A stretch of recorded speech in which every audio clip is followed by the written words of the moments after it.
I grew up in a family where my dad was a furniture repairman. He still is. My mom was a customer service representative.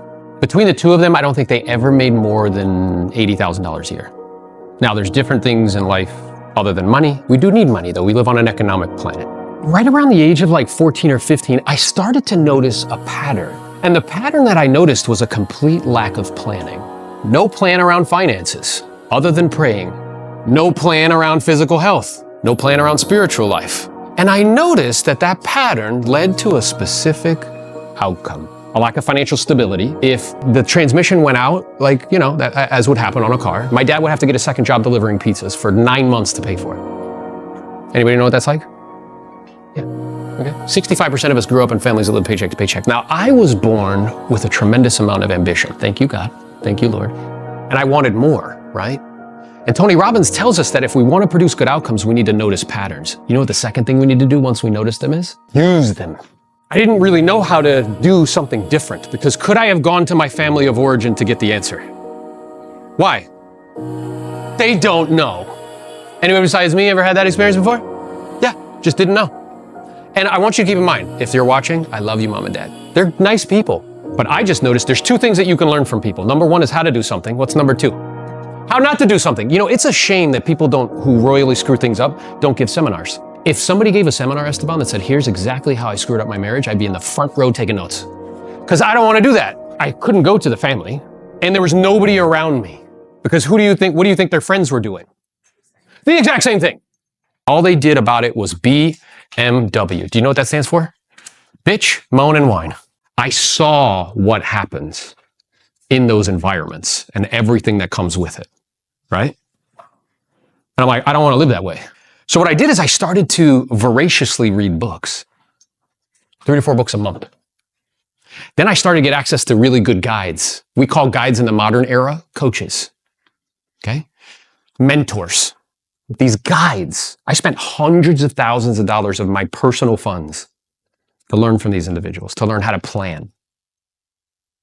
And now I no longer worry about what's happening in the market, interest rates, or who's going to be elected president. Because I know that if I plan and I make myself more valuable and I work diligently and consistently, what's going to happen? Good outcomes. Good outcomes, that's right. That is a pattern, okay? So, and I believe that everybody in this room with the right strategy, the right plan, the right approach, you can accomplish anything I've done in less time. I spent the last 17 years of my career selling over 2,000 homes, 80% of that business being listing sold. Coaching company, 100 coaching clients, 20 one-on-ones, half of them make over $1 million a year. I owned part of an office. I sold it back to participate in this model and opportunity, and in 26 months, attracted 352 agents to the company. You can clap now. So what we're going to do for the next, however much time we have allotted, 30, 40 minutes, is I'm going to go over with you the mental map for momentum. If you're taking notes, you should write this shit down. How important is momentum in this business? Very.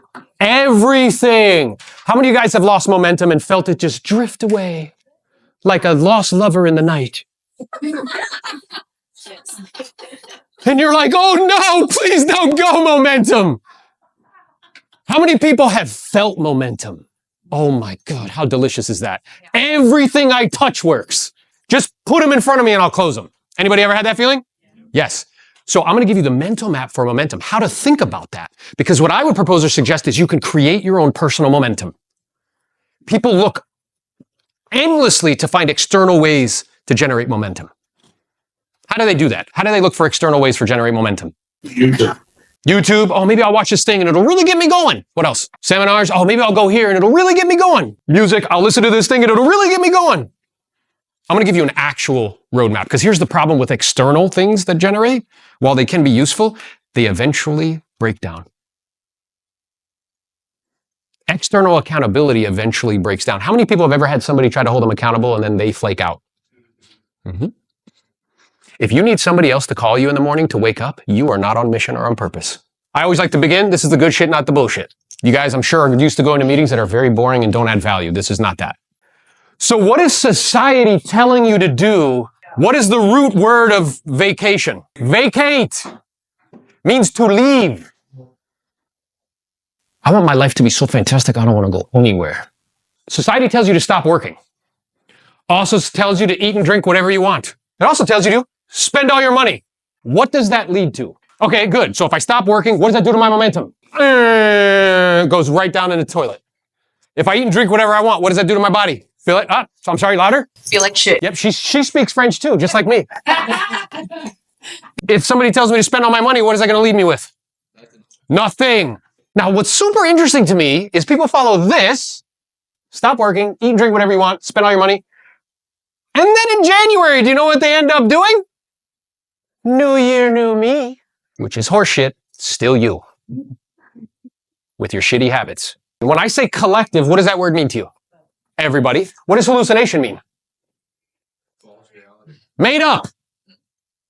Okay, you ready? This is a collective hallucination. Who benefits from this collective hallucination? The people selling you all the shit and taking all your money. Gyms. Healthcare. They're all raking it in while we're like, yeah, that's a good idea. Yeah, I'm going to do that. Yeah, it's fucking great. Okay. I've been coaching and training agents for 10 years. I've been selling real estate for 18 years. Most agents work 9 months a year. 9 months. How's that possible?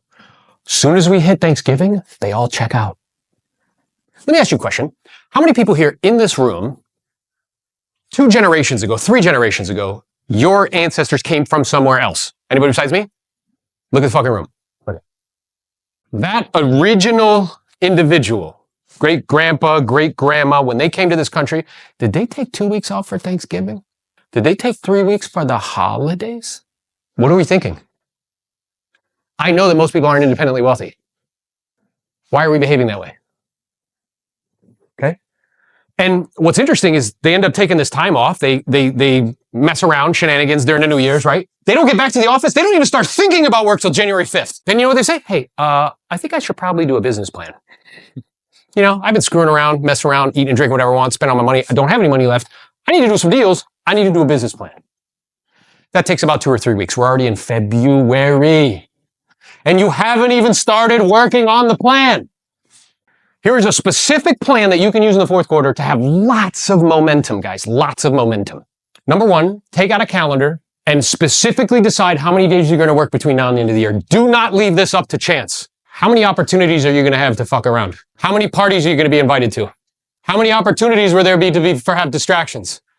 And then before you know it, the whole fourth quarter's gone and you're broke and you're not hitting your goals and you have no momentum. So you need to make that decision. Now, when you make this decision, people will push back. And also plan out what you're going to do between now and the end of the year. Instead of vacations and stuff, events that you are going to attend like this, or like the Do More Deals Summit that we have. I need to be focused. Where focus goes, energy flows. Block that out. Number 2, set goals around what you want to accomplish between now and the end of the year. How many units, how many more homes you want to sell between now and the end of the year? Number 3, decide a project that you're going to work on the business, not in the business. I got to do that podcast. I got to get my CRM dialed in. I got to label all my past client centers of influence. She's smiling. She has some of those. I have a one-on-one call with a guy who does 50 deals a year. Do you know what's holding him back? He has no systems. No CRMs. His number's in the MLS system. His number's on yard signs. Because of that, he can't. Good, listen to me. I don't care how many cold plunges he does. I don't fucking care if he walks on fire with Tony Robbins. I don't care if he sits in a room and chants affirmations. He will never do more deals until he addresses that, ever. Excuses are tools for the incompetent, built upon mountains of nothingness, and those who use them seldom succeed. You have to hate your excuses. They have to become disgusting to you. Then number 4, choose the skill that you're going to dial in between now and the end of the year. One skill. I don't care what it is. Maybe it's figuring out media. You were kind enough to share, when you watched a video that I did, you're like, oh my God, I'm doing it all wrong. You're not positioning yourself as a guide to help people solve their problems. Everybody in this room is looking for a guide to help them solve their problems. Financial problems, relationship problems, health problems, spirit problems. Yes or yes? Yeah. Okay, why is all your media then about you? Showing you on vacation. Who gives a shit? Who wants to tell me? Nobody. By the way, are you a travel agent? Then why are you posting about that?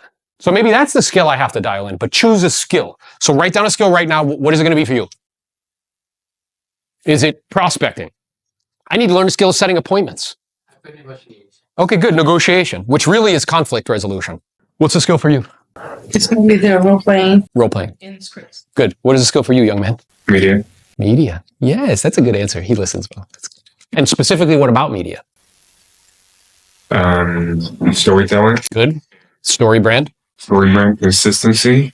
May I? Yeah, of course. Volume. Because what we don't realize, imagine you're in a room with billions of people and you post twice a week. Who on planet Earth is going to see that? Are you going to implement it? Yes. Choose somebody in this room that's sitting here and create some accountability. Hey, these are the things I'm going to do. Check in with me. Make sure that I'm doing them. DM me online. I respond to the DMs. Okay? Use the sheet in front of you. Look, calendar. Sit down with your significant other. How many more days a week are we going to work? What are the events that we're going to attend in 2025? One of them would be the Do More Deals Summit that we're doing.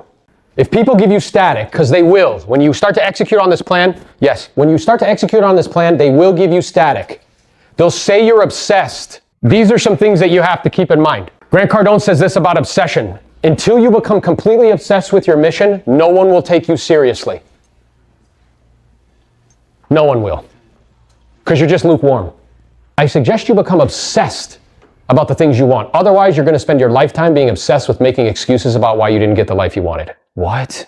Yeah. Become obsessed. I think obsession is a gift. I don't think there's anything wrong with it. And anybody who tries to convince you otherwise is either mistaken or they're doing it purposefully.